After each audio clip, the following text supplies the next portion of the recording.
heading into the weekend with the Open Championship. We now know who's going to be there and who is not. Usually with me on Golf Wednesdays is our man Keith Stewart from Read the Line, and I love that we get a little quality extra time with Keith this week because of the Open Championship as he joins me now to take a look into the weekend. Keith, great to see you, as always, here on Coast to Coast. I have so many things to try to get with you here in these next couple of segments. Let's start here because me and you were just talking about this.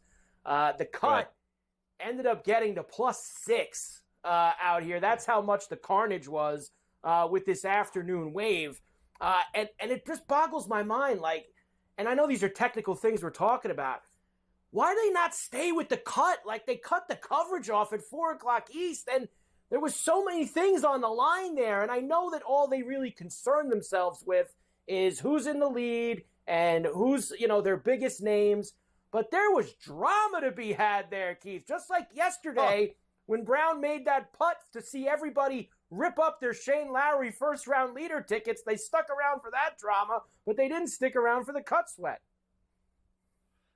Carver, the cut sweat was so live about an hour ago. And Peacock shuts down at 4 p.m., and there were still 4 guys on the golf course that could have affected the cut line, moved it from 6 to 5. And there was all sorts of drama going on. Tommy Morrison had a 4-foot birdie putt on the last hole, and he misses it. And, we had Darren Feikart that needed the birdie coming down the stretch. Masahiro Kawamura. I mean, this is just – there were so many people that play DFS and that bet on people that were like Sung Jae Im was +6. He could have been eliminated. Max Homa makes a 35-footer on the last hole. He gets the +6 to make it in. Maybe he's not in. I mean, there was so much drama. I was on a 3-hour live stream on YouTube just covering it because there was no coverage. It was unbelievable. I mean, what a great cut sweat for a major championship. And boy, I'll tell you what, talk about carnage.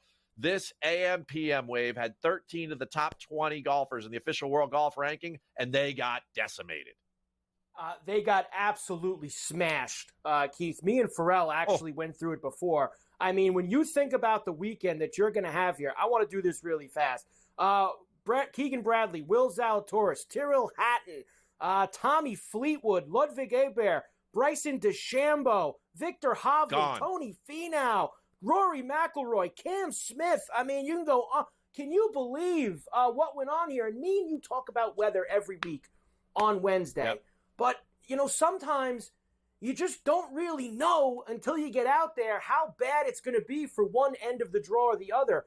The only time I can remember, Keith, it being this bad in terms of a draw AM/PM was, I guess, the Players when Cam Smith won a couple years ago, right? That was a real bad AM/PM draw. But did you think it was going to be this bad for the AM/PM splits?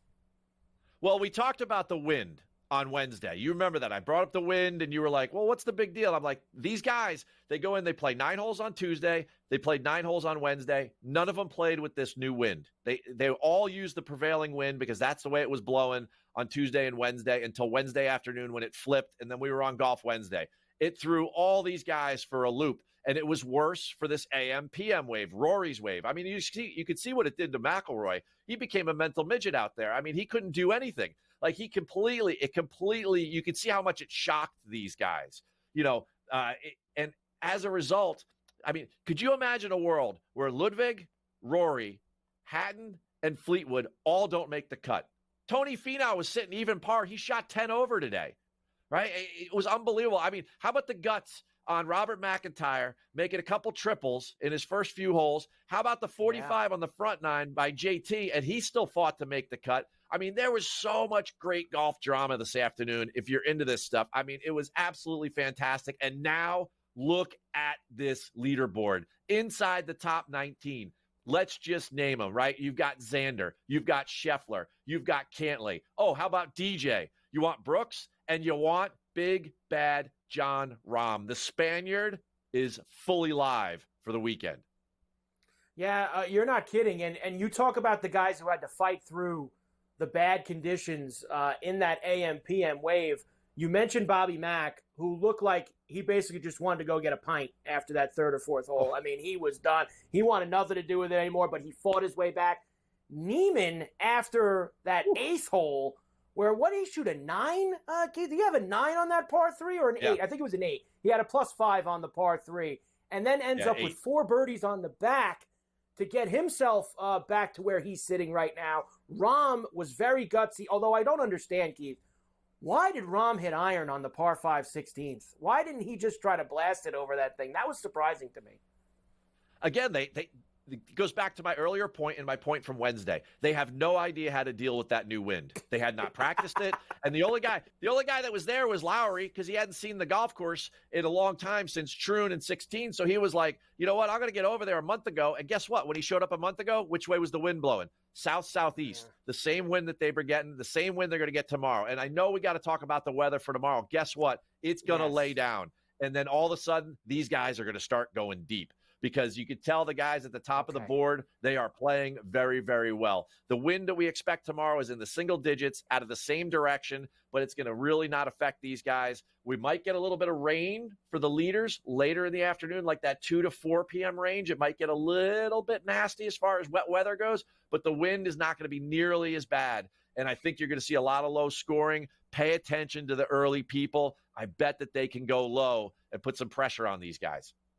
I'm with you, Keith. I was going to say that to you. I think we have to start looking at some guys. Now, I don't know if to win outright is in the cards for any of these guys +1 or further back at this point. But when you talk about jumping in live placements, T5s, T10s, T20s for some other guys, I think you're right. There could be some very low rounds early in the morning. And when we come back, we will look at these 2 rounds here Saturday and Sunday. The Irish Bear has himself a lead, and I know he's got a 2-shot lead on Brown, and he's got a 2-shot lead on Justin Rose. You know who I'm concerned about, Keith, as a ticket holder for the Irish Bear. He's sitting 5 shots back, and he wasn't part of the bad wave, and he kind of just parred his way and nicely just moved his way through, and that's Scottie Scheffler. So when we come back, I want to hear, do you think Scheffler is going to make his move up the board potentially on Saturday and give the Bear a little bit of a problem? All right, Keith. Only 10 players are under par as we head into the weekend. The Irish Bear is 7 under. He's got a 2-shot lead on Brown and Justin Rose, which I cannot believe Justin Rose has played this well. Billy Ho, the Dean Burmeister, Scottie Scheffler, Corey Connors, Jason Day, Xander, and Cantlay. What is your number in terms of down the board of where you think people are still alive to win this tournament outright? You know, people always ask me that question, Carver, and I look at it in a different way. As a player and as a PGA coach, you know, I look at it more like, what do I think the winning score is going to be? And I think the winning score is going to be around 11 or 12. So if that's the case, who on that scoreboard, whatever their score is, can get to that number? Can Rahm at +1 shoot 12 under for the weekend? Can he do that? Well, I think he can on that golf course if the wind lays down. Or is it more like, is it Scheffler sitting there, at 2 under, who's 5 back, but he could definitely shoot 10 under for the weekend, and then he could surpass Sugar Shane. So I tend to look at it more that way. What's the target score, and where do I need to get to in order to where I think that I'll be in a playoff or I might win outright? Who do you think can get there then? Oh, I definitely think Scheffler can get there, and I think that one of the 2 boys, right, the 2 pals, Xander or Cantlay, are going to continue to put together a very, very, very good weekend. So I think that those 2, but they're both under par. Rahm has looked great. I'm very interested to see where Rahm takes this from here, but I think he's just a little bit too far back. So I'm not sure that he can shoot 12 or 13 under for the weekend between those 36 holes. But I do think that Cantlay, the way that he struck the ball today and the way that he putted, and, you know, playing in all of that weather, I think that there's a chance. I think that when you're looking at guys like Daniel Brown and Justin Rose, they had to qualify to be there, right? Billy Ho, the last time he was this deep in a major was like the 2013 U.S. Open at Merion. So, like, these guys are going to start to fall away. And as they do, and these thoroughbreds keep pushing forward, like Xander and Patrick, maybe even Colin. But remember, Colin, to get to that number, even to get to 10, he's got to be 11 under for the weekend. I think that's going to be a stretch for even someone at his talent level. So I'm still going to go with the 2 guys on the buddy trip, which is Xander and Cantlay, and I definitely like Scottie's chances. At this point, he struck the ball good enough to do it, and he just hasn't putted that great. And if he just continues on the pace that he's on, Shane will have to continue to putt over his ceiling, and I'm not sure that can happen. Yeah, I was going to bring him up next with you, obviously, the Irish Bear. You know, we've had some situations this year where he has played well going into Sunday with a chance to win. Some final groups he's been in, some leads going into Sunday. Of course, he's won the Open Championship before at Royal Portrush. Do you think, I heard you just say about the putting, we're not sure. What are we saying here? 50%, 40%? Do you give the Irish Bear to get this done on Sunday despite some really good competition trailing him? I would say 40%. In my mind, okay. I think 40 is a fair number because his ball striking is there. And it's actually the equivalent of where Scheffler's at right now. We know he's the best ball striker in the world. So I think that the two of them can keep up with what I think that Sugar Shane can keep up with Scheffler for the weekend from a ball striking perspective. I mean, look at what he went through on the 11th hole today when he made the double and the 20-minute delay and everything. And he came right back. He played one of the toughest holes of the day, the 12th hole, back into the wind, and he made that par. And he even said it himself. He said, that was key for me. And then he finished very strong. He feels really good about his ball striking. He always questions his putting, and he's made a lot of feet of putts in the first 2 days. I wonder if he can maintain that level of closure with the flat stick. If I have to give you one shot, you got about a minute left here. Are you taking – it sounds like to me, I think you're leaning Scottie. It kind of sounds that way. Are you saying Scottie gets his first claret jug? Give me one name you would take right now to win on Sunday. Scottie Scheffler. It just reminds me of what he did. It just reminds me of what he did at the Players. You know, yep. All the question marks coming into the week. Would you fade Scottie? Would you not? And his last tournament, he won. He found a way to win at Travelers.